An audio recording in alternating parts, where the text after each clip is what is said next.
Robotics Competition Kickoff. We're coming to you live from Manchester, New Hampshire, the home of First. They are excited here. Woo, baby! It's cold outside, but it's hot indoors. We have 138 kickoffs happening all over the globe right now. We have 3,600 plus teams competing this year. And if your kickoff is as excited as this one, you're in for a treat. You guys ready?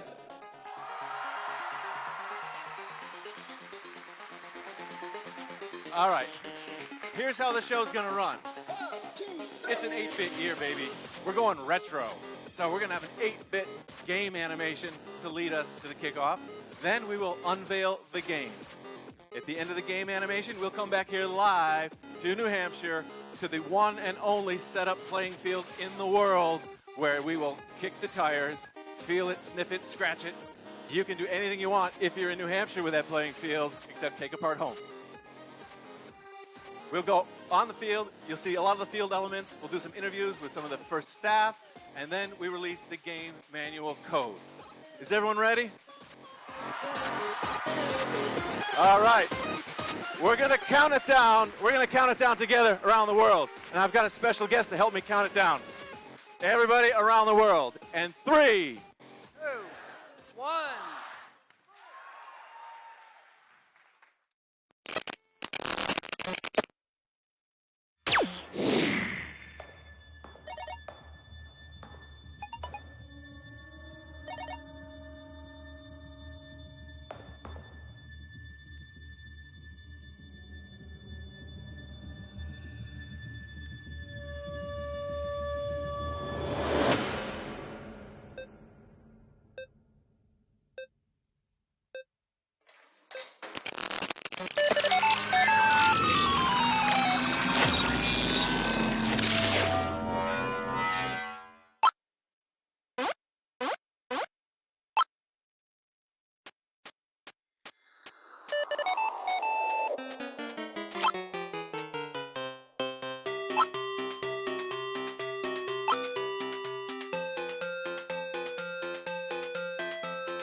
Making the transition from just a few pixels to reality is kind of bumpy.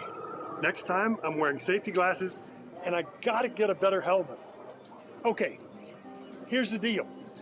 To get the GP Power Cube, you gotta look inside yourself. Look in your own brain. See, we humans are 64-bit plus, but we still have some powerful under 8-bit programs. When primitive humans were out on the savannah, we moved ahead of the other animals because of more powerful brains. However, things have changed, and they have changed faster than our brains have evolved. No, to do well in first power-up and in your life, you've got to use only 64-bit plus. Firsters powered up by GP will have a big advantage, and bringing GP to all societies will be a win-win. Yes, let's look at how GP and first power-up go hand in hand. Our brains are powerful, but most of us do not study how our brains work. However, many scientists do, and they're trying to get us to listen. Their research shows that our intuitive brain, the subconscious one that we tend to discount, is very powerful. It runs our lives much more than our deliberate, conscious brains. That sneaky and hidden and powerful intuitive brain has too much influence. Now, gracious professionals have learned metacognition. They know how to think about their own thinking. They know, for example, that it is very important to stop our sneaky brain when it is telling us to do the wrong thing. You see, evolution rewarded some nasty behavior, and we easily fall prey to inclinations to do the bad stuff. For example, we are pre-wired to be attracted to other humans, and that can result in some wonderful stuff like caring love, or it can lead to awful stuff like sexual assault. Not good. Gracious professionals recognize the need to lean toward the good part of that drive and suppress the other. Also, we are pre-wired to feel anger and frustration. Those emotions can produce a strong urge to fix wrongs, or they can destroy. We are pre-wired toward tribalism. That one includes some very powerful urges. Now, tribalism gave humans a huge advantage over other creatures. We learned to work together, to share, and to protect one another, but on the other end of the tribalism spectrum is kill the other tribe. Gracious professionals know how to pick out the good parts of tribal instinct and reject the bad. Compete like crazy, but compete fairly and ethically. Listen to the empathy bubbling around in your GP brain. Clearly, any type of bullying is out. Clearly, any type of hostile behavior is out. There are many more subtle ways primitive inclinations can override GP. For example, we apparently love to oversell. Our modern culture celebrates it. We seem to think gross exaggeration is good. Everything is over the top. On the evening news, the fire never burns through the roof, it explodes through. Products are never slightly improved, they're dramatically better. Every rain shower is the storm of the century. The stock market plunges 2 points. When you folks are working with your team, don't let your primitive brain convince you that others will love you more if you oversell. A team member who successfully sells a bad idea is not helping. Conversely, if a quiet person has a great idea and no one hears it, the team also loses. Just remember, being persuasive does not make you right, and being right does not make you persuasive. See, being persuasive is part of being gracious. Being right is part of being professional. To get the GP in Power Up, you've got to do both. And one final thought. Scientists have some solid data that teaches us that our primitive brain can fool us into accepting what our tribe says over objective truth. Now, in First Power Up, as you build and test a machine that absolutely obeys the truth of Mother Nature's laws, you can learn an important lesson about truth's superiority over groupthink. Pay attention to it.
That's better. You can't do any real work with loose clothing hanging about.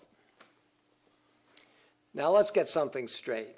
Very soon, you're going to be let in on this year's game, and it's another good one. Trust me.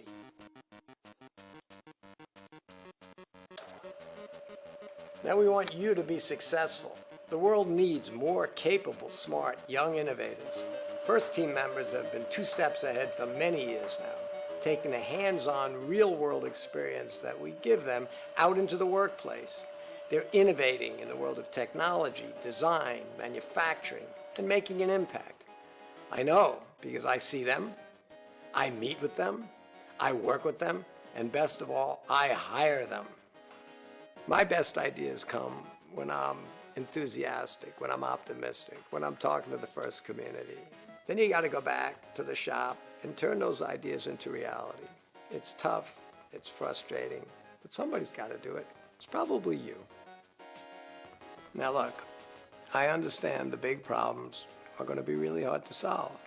And I understand you'll probably fail along the way. In fact, many times.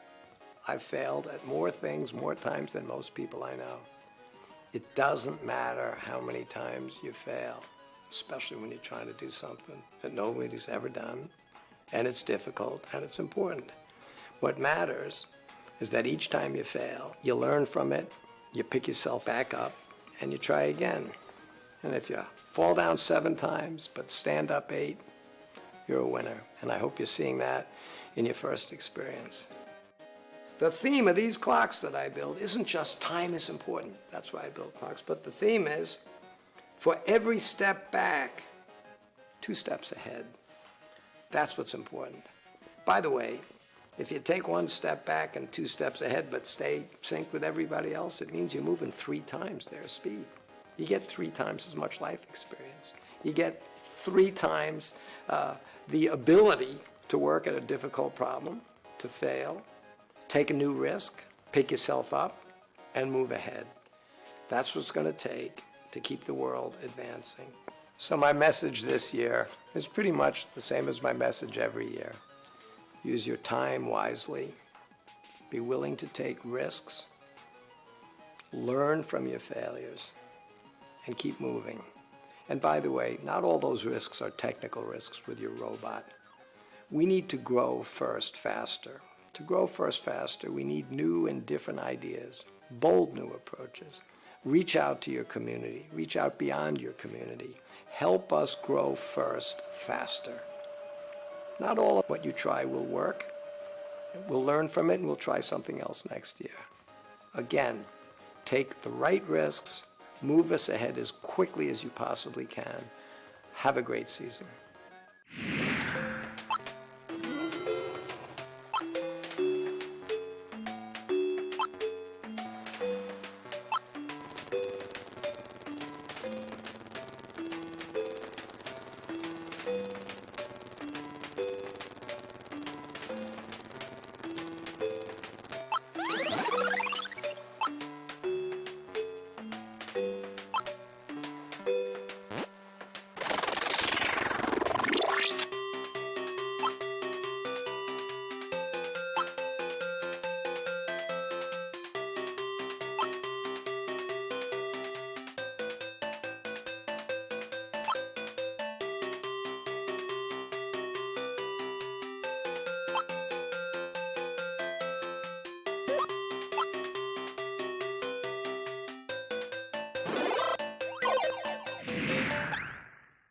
Welcome to the 2018 First Robotics Competition and this year's game, First Power Up.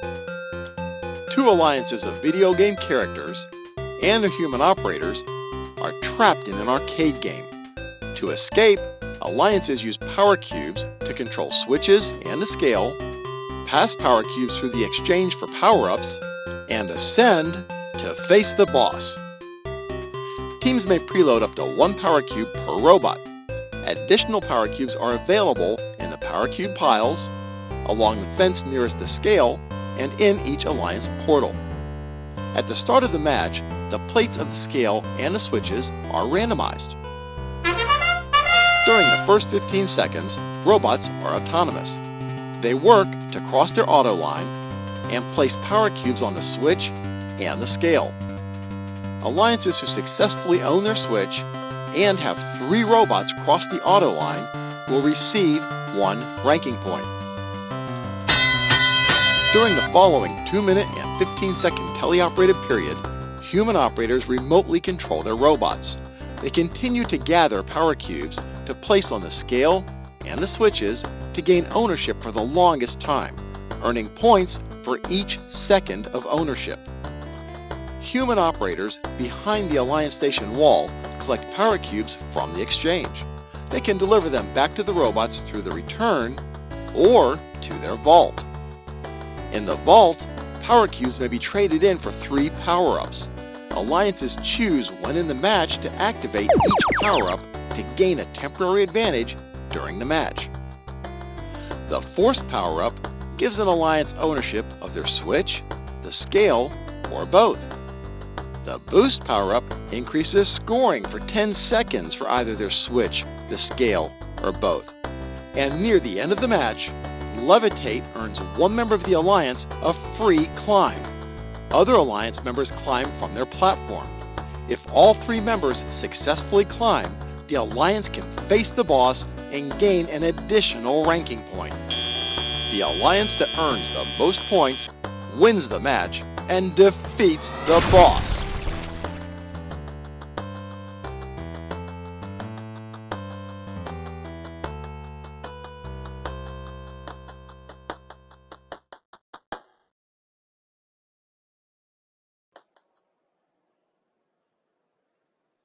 And here we are, live on the first power-up playing field known as the Arcade.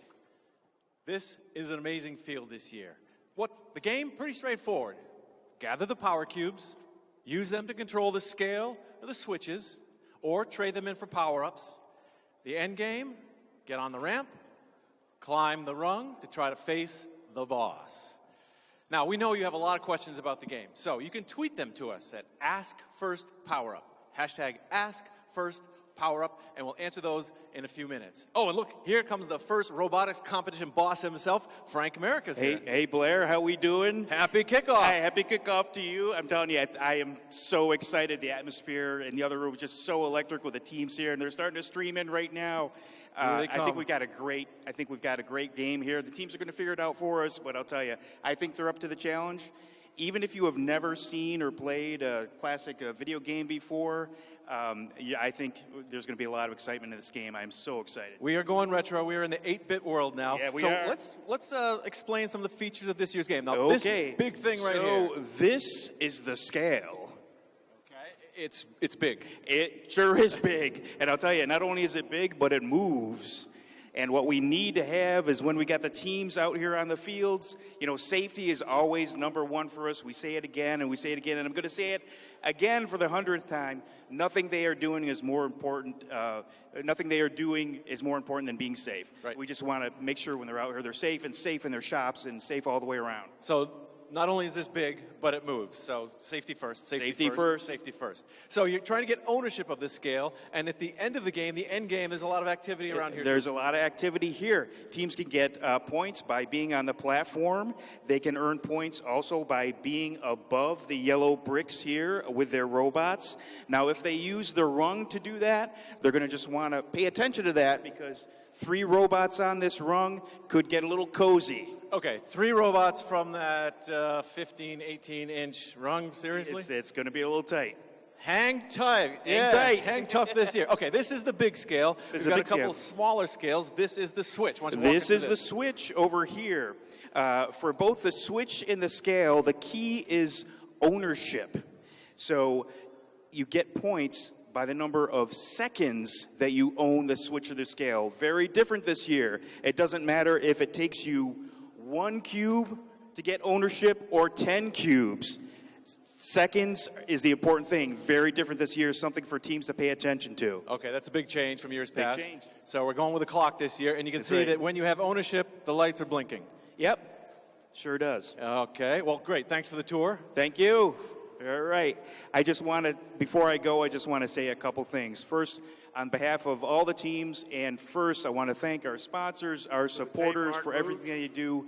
Companies like National Instruments, Rockwell Automation, SolidWorks. We could not do what we are doing without all your very generous support. And finally, big shout out to the 476 rookie teams that we have this year.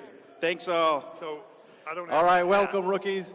Now, to talk about moving the power cubes around the field, we have our design lead, mechanical design lead, Derek Foster. Hey. Good morning. Happy kickoff.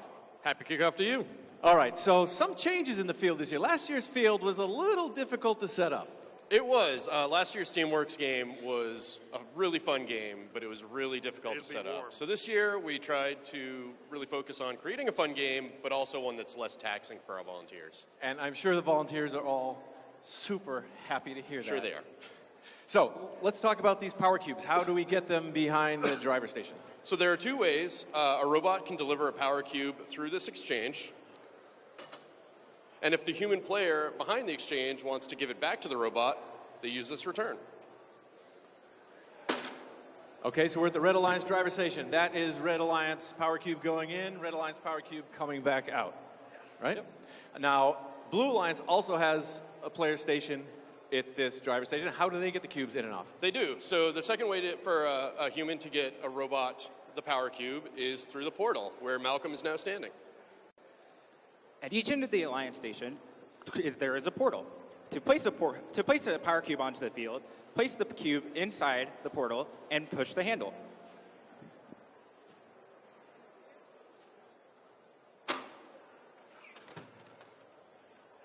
Pretty simple. Pretty straightforward. Absolutely. Well, gorgeous field. Malcolm, Derek, thanks. Like, the teams are loving it. They're all over this field. Nice job this year. Thank you, Blair. Next up, we're going to go to the vault. Let's make our way back there.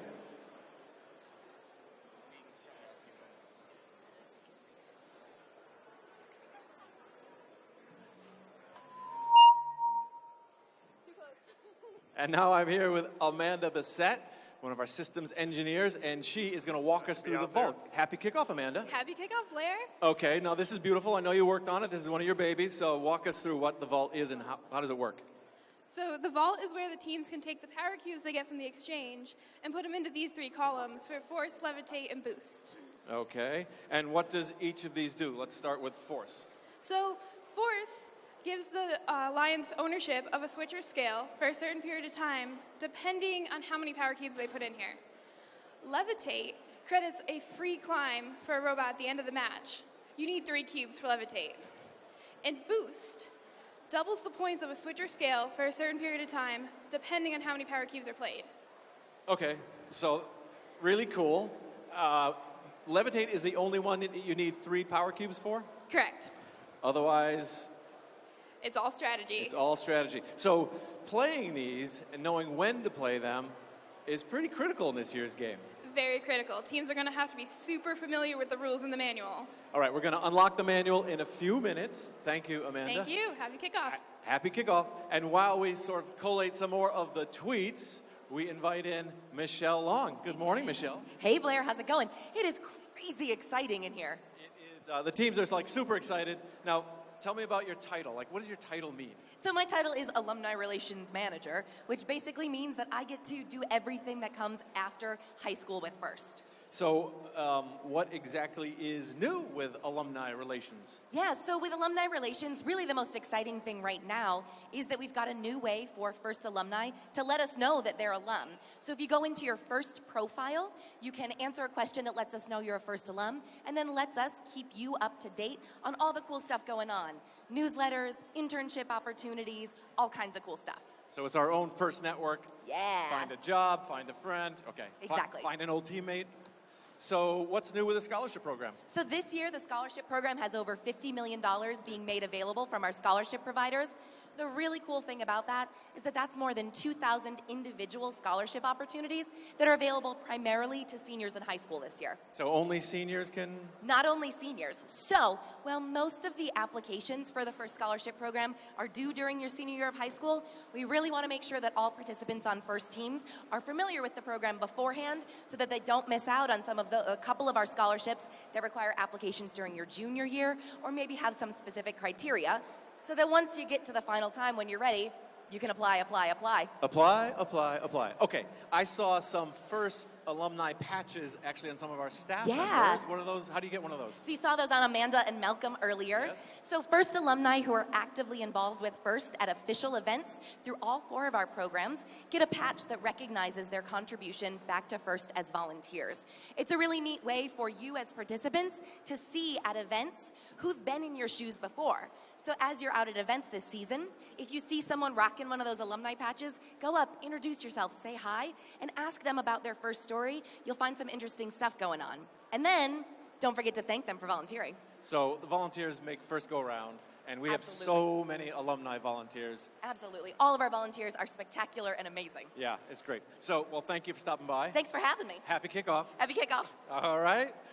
Up next, you can see we've got our kit of parts being distributed on the far side of the playing field here. And we have our kit boss, Kate Pelot is here. Welcome, Kate. Good morning, Blair. Happy kickoff. Happy kickoff. So, what's new in the world of the kit of parts? Yeah, today's a big day for the kickoff for the Kit of Parts team.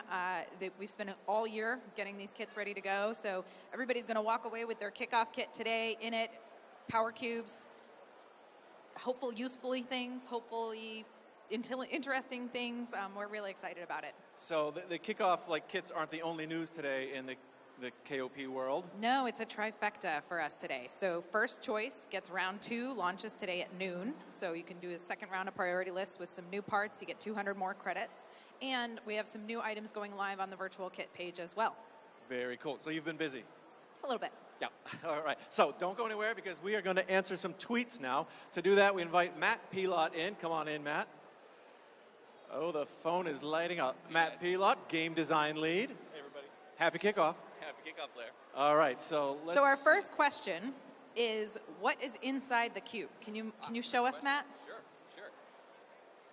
So inside the cube, so we take the cover off, and inside there's a white milk crate.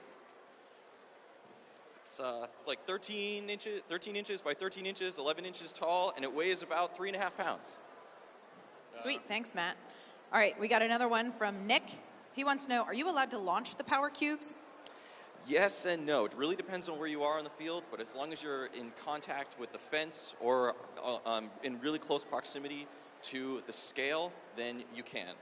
But you definitely can't be throwing them all the way across the field. That we don't want to see. Read the manual, read the manual, exactly. All right, we got another one from Nashua Tough Techs, so local. How long are the power-ups individually active for? Each power-up lasts for 10 seconds. Well, that's for force and for boost. Levitate, when you play it, happens immediately. That's active immediately. All right. All right, now, Courtsy, how many power cubes can a robot hold at one time? Just one. So you have to make sure, be careful, you've only got one. So, and can robots start with a power cube? Absolutely. Yeah, you can start with one, and then you can only manipulate one as you move around the field. And robot starting position is where? Against the drivers? You can start against the player station wall, but outside of the exchange zone, which is this area right in front of the exchange. Which is now crowded with hundreds of people. Yeah, thousands. Right, exactly. All right. Do we have one more? All right, this last one's about power-ups again. From Blake. Blake wants to know, multiple power-ups at the same time? So multiple power-ups can't be played at the same time. If a team plays a power-up and there's a power-up that's active, if I go and play mine, then it gets queued and your power-up will become active immediately upon when the opposing alliance's power-up ends. Look who's here. It's Big Wig Bossy. Hey, John. Hey, Blair. Good morning. Good morning. Well, I don't have any questions because I've already read the game manual, but I do want to congratulate Matt and the team on an amazing game and the whole engineering team on a really beautiful field. It's for those of you that aren't here in person, I can just tell you it's super exciting. It's great. Excellent. Thanks very much, Don. We really had a lot of fun, really diving deep into the world of 8-bit gaming to make this one happen. Now you got to get started on next year. Right. So how many teams we have around the world? So I think as of this morning, we've got 3,652 teams, and they'll be competing at 160 different events. And 27 countries are participating this year. 27 countries participating. So we grow. We're growing, and we have new events this year in Turkey, in Mexico, in China, in Canada, and here throughout the United States. So a lot of new events as well. Well, there's a lot of energy in this room. A lot of people here trying to get to the game, which the field is absolutely overrun right now. So I think it's time to unlock the code. I think that's a great idea, Blair. You ready? Let's go. Let's do it.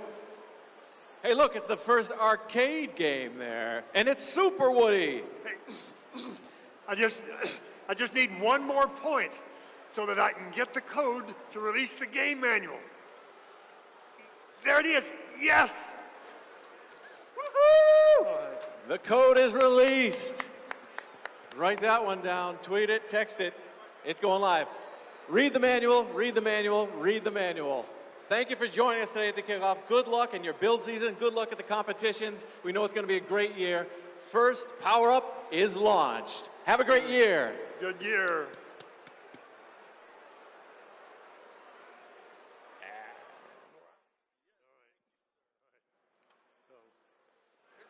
Yeah.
Hi, I'm JB. This is Casey, and that's Nick. We're here to tell you about the main component of First Power Up, the scale. The scale is located in the center of the field. It has two plates, one on each end of its arm. Each plate is 4 feet wide by 3 feet long. These plates have lights to indicate alliance color, which can change from match to match. That's right, at the beginning of each match, these plates are randomized. Don't worry though, FMS provides information so your robot can determine which side of the scale is yours. At the start of the match, the scale is balanced with the plates 5 feet off the ground. During the match, the scale tips in either direction depending on the placement of power cubes. When an alliance tips the scale in their direction far enough to trigger the sensor, we call that ownership, earning the alliance 1 point per second. When the scale is owned by one alliance, it is not owned by the other. Be sure to consider this when developing your strategy this season. The full range of motion for each plate is 4 feet to 6 feet. The plates on the scale have 4 sides with polycarbonate walls attached. The wall along the back of the plate is 15 inches tall, and the walls along the other 3 sides are 3.5 inches tall. Running under each of the plates from the field border to the base of the scale are wire protectors. They create a bump that is just 0.7 inches high, so teams will need to work around them. They carry the Ethernet and power cables to the scale and switch. Right then, okay. In addition to alliance color and ownership, the plate lights indicate when a power-up is played. When Alliance plays the force power-up, both sides of the scale show ownership. If the lights are chasing, that means the boost power-up is being played. Be sure to see the video about power-ups after this. Heads up, JB. Whoa, that can't be right. Check the rules. Oh, right. You can't launch cubes from every part of the field. Sorry, JB. Teams, make sure you check the rules on that one. Safety is always our top priority. Please pay attention to the scale during field reset. It's big and it's heavy. Purple lights indicate that the field is not safe for teams to enter at the end of the match. The lights are solid green when it is safe for teams. The scale is surrounded on both sides by platforms that are 104 inches wide by 41 inches deep by 3.5 inches tall. The ramps leading up to the platforms are 12 3/4 inches long and form a 15-degree angle. The bar is 80.5 inches off the platform, is 8 1/4 inches out from the wall of the scale, and is 1.66 inches in outer diameter. The bar is supported by 2-inch box tubing. Whoa, there isn't much space there. Teams are going to need to be creative. Robots whose bumpers are higher than the gold blocks on the edge of the scale at the end of the match have climbed. Check the rules for details on where robots are protected. Robots that park on the platform will score points too. Good luck.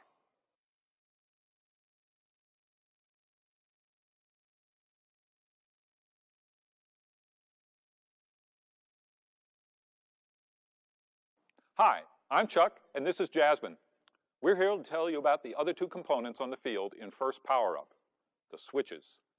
There are two switches, one located on each end of the field. One is for the Red Alliance and one is for the Blue Alliance.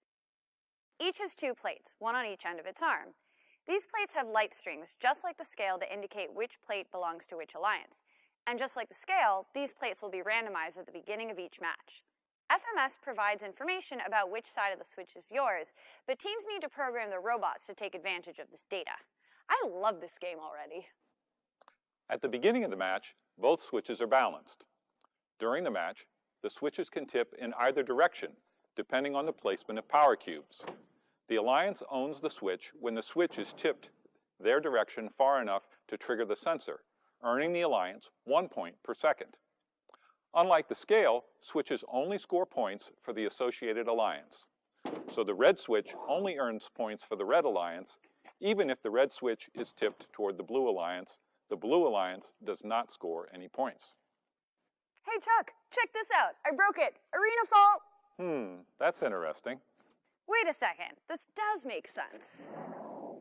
It's just basic physics. I think it was Archimedes who said, "Give me a lever and a place to stand and I'll move the world." This definitely has to do with moments. What do you mean a moment? Just give me a moment to explain. It's the turning effect generated when a force is applied to a lever to rotate it about a fulcrum. It depends on the size of the force and the distance from the fulcrum. Now, how about this? What if I move this way, this way? I think we should just keep going. The lights on the plates act just as they do on the scale, indicating Alliance color, ownership, and power-ups. I love this game. Chuck, look at this. Oh, wait, what did you just say? What's a power-up? You have to watch the power-up video for that, Jasmine. Oh, right. Back to the switch. It's surrounded by a fence. The fence is sturdy and will help protect the switch from robots smashing into it. It's slightly taller than the end of the switch when the switch is tipped to its highest height. So robots placing power cubes on the plates of the switch will have to clear the fence. The fence is 18 3/4 inches tall all the way around. That's everything you need to know about the switch. If you want to learn more about the rest of the game, I would switch to watching a different video. On a scale of 1 to 10, Jasmine, that joke is a 0. Good luck!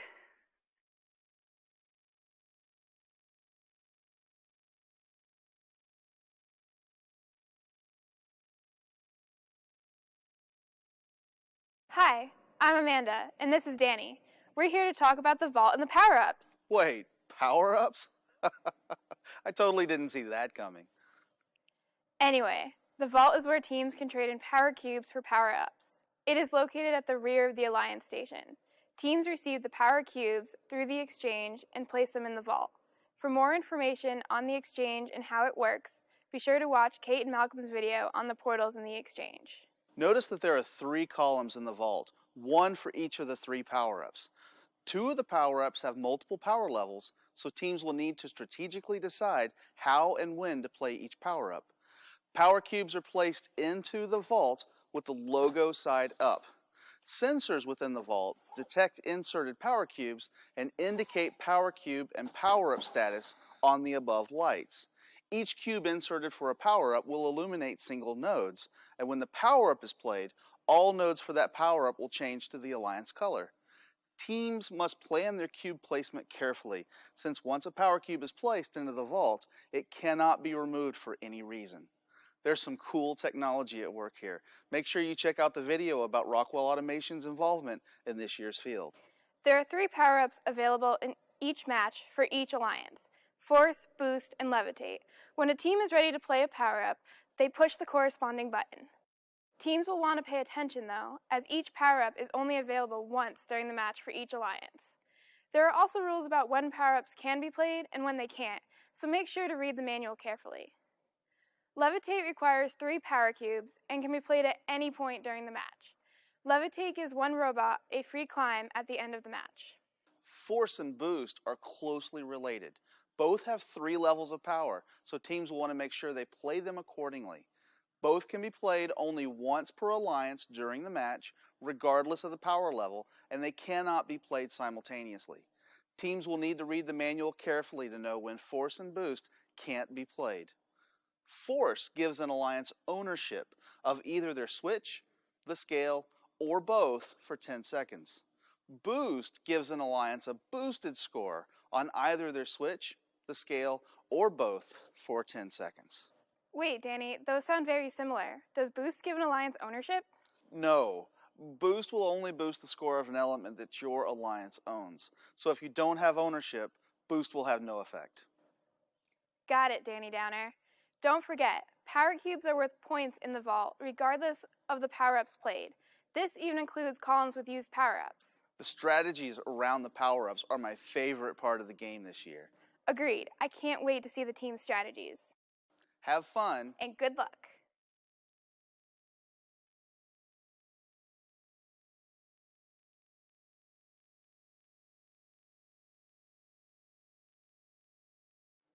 Hi, I'm Kate, and this is Malcolm. We're here to talk about the portals and the exchange. They're where robots get power cubes from their human players. Also, the exchange is where robots deliver power cubes to their human players so they can be put in the vault and traded for power-ups. There are 2 portals for each alliance located on the opposite ends of the field from their alliance station. The portals are not linked. The portal opening is 20 inches above the floor and 14 inches by 14 inches. Human players use the bar to push the power cube onto the field. There are 14 power cubes, minus any of the teams have opted to preload in their robot, staged by the alliance between their 2 portals. Each alliance station has one exchange station. As mentioned earlier, robots use the exchange station to deliver power cubes to their human player so they can put them in the vault, trading them for power-ups. For details on that, see the Vault and Power-Ups video. Robots feed the power cubes through the lower opening, 21 by 16 1/4 inches, and onto a 1 5/8 inch tall roller assembly. Human players draw the power cube within reach by turning the rollers with their feet.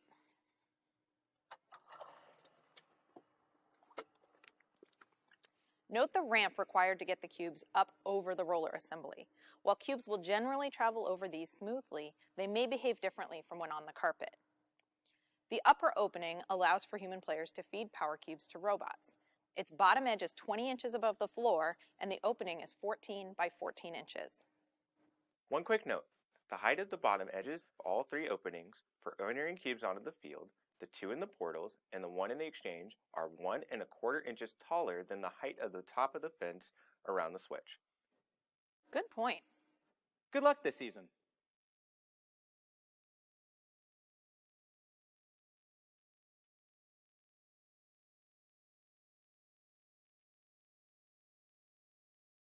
Hey guys, I'm Alex, and this is Jamie. We're here to talk about the Alliance Station and First Power Up. The Alliance Station is 22 feet wide by 10 feet deep. It's sandwiched between the opposite Alliance's portals. In the back of the Alliance Station is the Vault. The Exchange is in between Driver Station 1 and 2. Check out Kate and Malcolm's video on the Exchange and the portals for more information.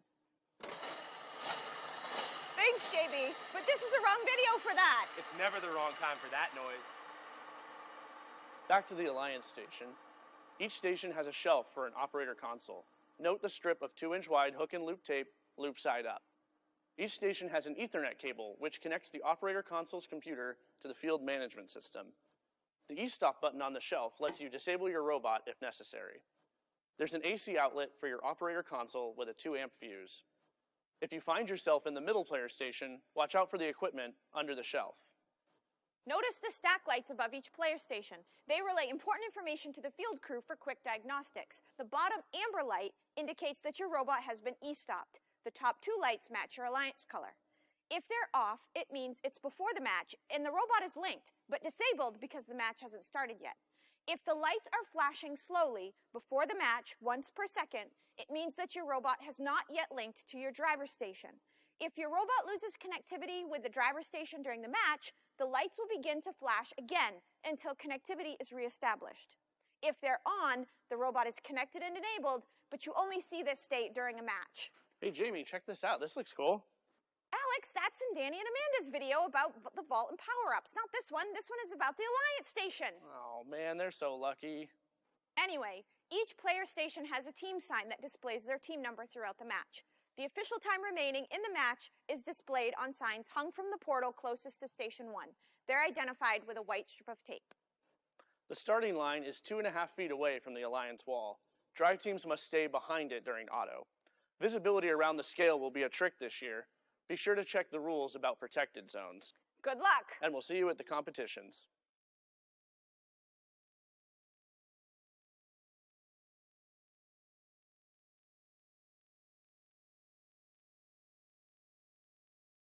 We asked our friend Jay Flores, Global STEM Ambassador at Rockwell Automation, to once again join us to talk about the electronic components on the field that keep track of what's happening with the switches and scales and over in the vault. Let's start with the area every team will become familiar with. Jay, what can you tell us about the equipment in the Alliance stations? Thanks, Derek. Each Alliance station includes a Station Control Cabinet, or SCC, in Player Station 2. It includes an armor block input-output module for controlling the LED pendant lights and tells the field when an e-stop is pushed. The SCC also has components to send power and data to the team number signs and acts as the Ethernet interface between the scoring table and each team's operator interface in the Alliance station. More details on the software side of the SCC and how it operates with the rest of the field management system can be found in the FMS white paper. What about those cubes in the vault? The vault uses laser measurement sensors to detect the number of cubes in each column and are accurate to a couple of centimeters. Lasers? What? No worries, Jasmine. The sensors are Class 1 and safe for the human eye. Each sensor is mounted in the top part of the vault and connects to an armor block inside there too. The distance measurements from the sensors are then sent to the FMS software via Ethernet. That's it for the Alliance station. Let's go check out the switches and the scale. A small enclosure we call the auxiliary SCC sits in the base of the scale. It connects into the field via Ethernet. It has inputs and outputs that monitor the scale and both switches. You may have seen some of this equipment before. We use the auxiliary SCC for tracking the gears and spinning the rotors on the airship during first Steamworks. And the sensors have been used to count balls in the towers during first Stronghold, baskets in Rebound Rumble, and way back for Breakaway in 2010. That's right, Jay. We're always finding new ways to use these Rockwell sensors. You said those laser measurement sensors are accurate to a couple centimeters, right? I wonder how we could use those again. I'm sure you'll think of something. In the meantime, if any teams out there are starting to think that distance measurement might be a good feature to have on their robot, check out the Rockwell proximity sensor on First Choice. There's a Rockwell limit switch available too that could be employed in all sorts of ways. Good luck this season, STEM Squad.